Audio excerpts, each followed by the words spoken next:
Loan लेने से पहले जान लें जरूरी बातें, वरना होगा आपका बड़ा नुकसान। क्या आप जानते हैं, सिर्फ ईएमआई और ब्याज देकर लोन लेना एक बहुत बड़ी गलती हो सकती है, क्योंकि बैंक के पास होते हैं कई हिडन चार्जेस जो बाद में आपकी जेब पर भारी पड़ सकते हैं। तो आज की इस वीडियो में हम आपको बताएंगे लोन लेने से पहले सही ब्याज दर का पता कैसे करें, फ्लैट रेट और रिड्यूसिंग रेट में कौन सा सस्ता लोन है, प्री पेमेंट और फॉरक्लोजर चार्जेस क्या होते हैं, ईएमआई बाउंस होने पर कितना जुर्माना देना पड़ सकता है। यह वीडियो देखने के बाद आप लोन लेने में कोई गलती नहीं करेंगे। तो वीडियो को अंत तक जरूर देखें, और आपने अगर अभी तक चैनल को सब्सक्राइब नहीं किया है तो सबसे पहले चैनल को सब्सक्राइब कर बेल आइकन पर क्लिक कर लें। सबसे पहले तो हम बात करेंगे फ्लैट रेट और रिड्यूसिंग रेट में कौन सा सस्ता लोन है। तो यहाँ पर हम 5 लाख के लोन पर ईएमआई को कैलकुलेट करेंगे। मान लेते हैं आप 5 लाख रुपए का लोन लेते हैं 5 साल के लिए। तो अगर हम फ्लैट रेट की बात करें, बैंक आपको 10% के इंटरेस्ट रेट पर लोन ऑफर करता है। तो जब हम इसे कैलकुलेट करेंगे तो 50,000 रुपए पर 10% का इंटरेस्ट लगेगा 5 साल के लिए। तो 5 साल में जो कुल इंटरेस्ट बन जाएगा वो 2,50,000 रुपए का बनेगा। तो हमें जो कुल बैंक को भुगतान करना होगा वो 5 लाख रुपए प्लस 2,50,000 रुपए, यानी कि 7.5 लाख रुपए का भुगतान हमको बैंक को करना है। अगर इसे हम 5 साल की ईएमआई में कन्वर्ट करें, यानी कि 5 साल में हमें कुल 60 ईएमआई देनी होंगी। तो इस तरह जब हम 7,50,000 रुपए को 60 से डिवाइड करेंगे तो 12,500 रुपए होगा, यानी कि हर महीने हमें 12,500 रुपए की ईएमआई देनी होगी। तो यहाँ पर जो हमारी पहली ईएमआई होगी वो 12,500 रुपए होगी, और जब हम 60वीं ईएमआई भर रहे होंगे तो वो भी 12,500 रुपए होगी। इस तरह हम कुल 7.5 लाख रुपए का भुगतान बैंक को करेंगे। अब हम बात करेंगे रिड्यूसिंग रेट की। यहाँ पर रिड्यूसिंग रेट जो है हमने 12% लिया है, यानी कि रेट को हमने बढ़ा लिया है। इसे हम आपको बताएंगे इसे हमने क्यों बढ़ाया है। तो जब हम इसे रिड्यूसिंग रेट पर कैलकुलेट करेंगे 12% के हिसाब से 5 लाख के कैलकुलेशन को, तो हमारी जो पहली ईएमआई बनेगी वो 11,100 रुपए की बनेगी। जी हाँ, जब आप 5 लाख रुपए को रिड्यूसिंग रेट पर कैलकुलेट करेंगे 12% के इंटरेस्ट पर, तो पहली जो हमारी ईएमआई बनेगी वो 11,100 रुपए की बनेगी। और ये रिड्यूसिंग रेट है, तो आखिरी जो हमारी ईएमआई होगी वो 8,500 रुपए की होगी। क्योंकि यहाँ पर जो ब्याज होता है, जैसे जैसे आपका पैसा जमा होता जाता है तो उस मूलधन में यानी प्रिंसिपल में माइनस होता जाता है, जो आपका बचा हुआ पैसा होता है उसी पर ब्याज लगता है। तो इसी वजह से यहाँ पर जो ईएमआई होती है वो धीरे धीरे कम होती जाती है। तो जैसे कि आप ईएमआई टेबल को यहाँ पर देख सकते हैं। फ्लैट रेट की बात करें तो पहली ईएमआई आपकी 12,500 रुपए की होगी, दूसरी, तीसरी, 12वीं और आखिरी यानी कि 60वीं ईएमआई भी जो होगी वो 12,500 रुपए की होगी।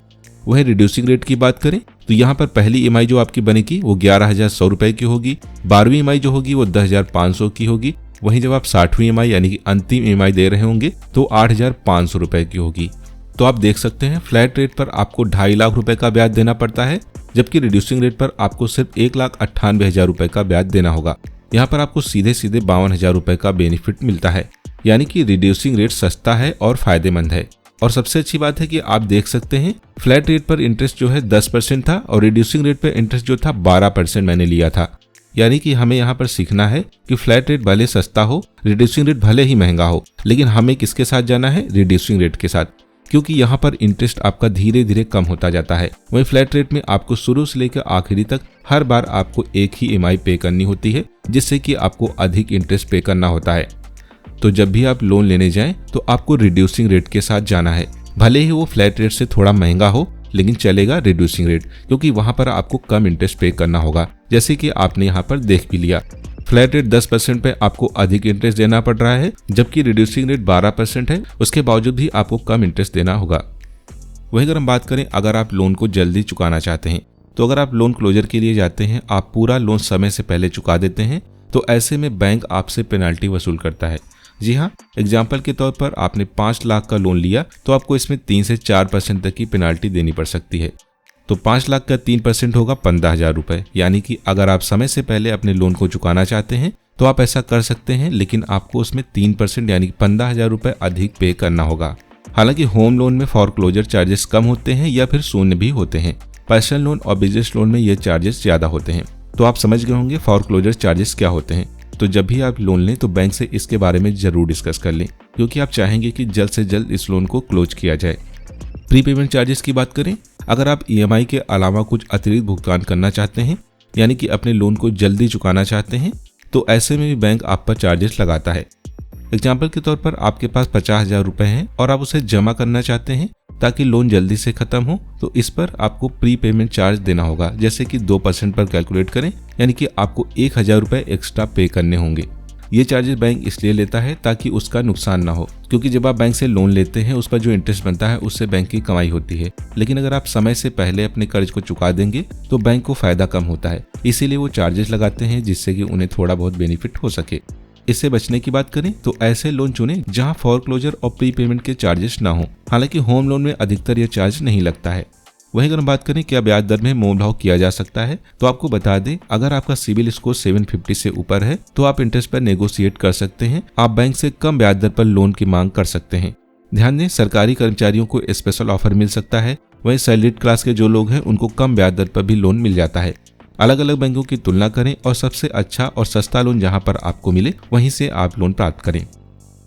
नेक्स्ट पॉइंट है ईएमआई बाउंस होने पर कितना चार्ज देना होगा। अगर आपकी ईएमआई बाउंस होती है तो बैंक दो तरह के चार्ज वसूलता है। पहला है बाउंस चार्ज। ये चार्ज जो होते हैं वो 500 रुपए से लेकर 1500 रुपए प्रति ईएमआई बाउंस पर लगते हैं। दूसरा है पेनल इंटरेस्ट, यानी बकाया राशि पर 2 से 5% तक का अतिरिक्त ब्याज लिया जाता है। एग्जाम्पल के तौर पर 10,000 रुपए की आपकी ईएमआई है, उस पर 2% तक का पेनल इंटरेस्ट लग सकता है, यानी कि 200 रुपए। इस तरह आप पर कुल जो है फाइन 500 रुपए से लेकर 1700 रुपए तक हो सकता है। तो लोन लेने समय इन सभी चीजों को डिस्कस जरूर करें। पांचवा है प्रोसेसिंग फीस और अन्य चार्ज। ये बहुत ही इंपॉर्टेंट है। लोन लेते समय बैंक आपसे चार्जेस वसूलता है। प्रोसेसिंग फीस जो होती है 0.5% से लेकर 2% तक होती है।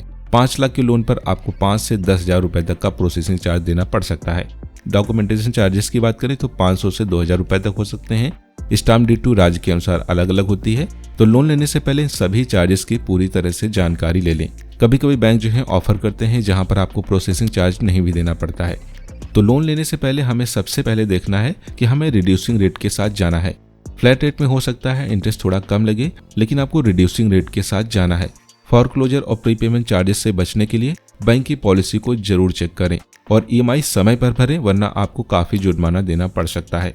अब आपकी बारी है। क्या आपको पहले से पता था फ्लैट और रिड्यूसिंग रेट में इतना बड़ा फर्क होता है? कमेंट कर हमें जरूर बताएं और इस वीडियो को लाइक शेयर जरूर करें। साथ ही चैनल को सब्सक्राइब करना ना भूलें। तो फिर मिलते हैं हम एक और नई अपडेट के साथ। Bye and take care.